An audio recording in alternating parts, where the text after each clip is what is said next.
শুক্রবার সিপিআইএম এর ষষ্ঠ তেলিয়ামুড়া মহকুমা সম্মেলন অনুষ্ঠিত হয় তেলিয়ামুড়ার বিভাগীয় অফিসের হল ঘরে। প্রথমে শহীদ বেদিতে মাল্যদান করা হয়, এরপর শুরু হয় সম্মেলনের মূল কাজ। এই সম্মেলনে প্রধান অতিথি হিসেবে উপস্থিত ছিলেন সিপিআইএম ত্রিপুরা রাজ্য কমিটির সম্পাদক জিতেন্দ্র চৌধুরী, কেন্দ্রীয় কমিটির সদস্য নারায়ণ কর, অঘুর দেববর্মা, রমা দাস খোয়াই, জেলা সম্পাদক রঞ্জিত দেববর্মা, হেমন্ত কুমার জমাতিয়া সহ অন্যান্য নেতৃত্বরা।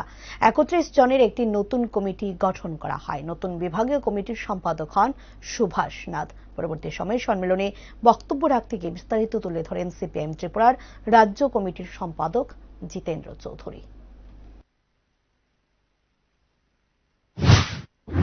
পরাজিত করা যায় না, তার শক্তিকে দুর্বল করা যায় না। হ্যাঁ,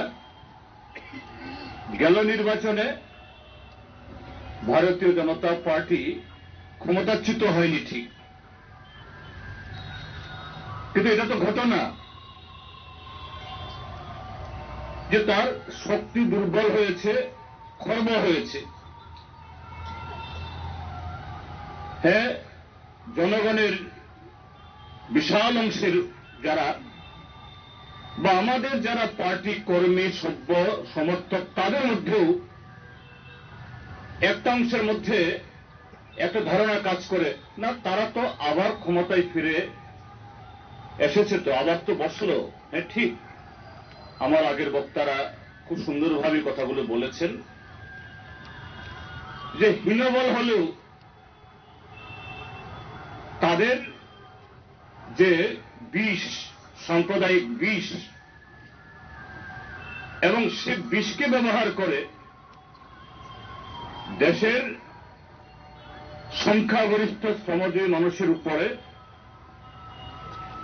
শোষণ নির্যাতন চালিয়ে এদেশের একচেটিয়া পুঁজি তার পদলেহন করা, এই কর্মসূচি থেকে তারা এক চুলো হটেনি, বরঞ্চ চেষ্টা করবে আগামী দিন মরিয়া হয়ে কিভাবে তাদের সেই কর্পোরেট বন্ধুদের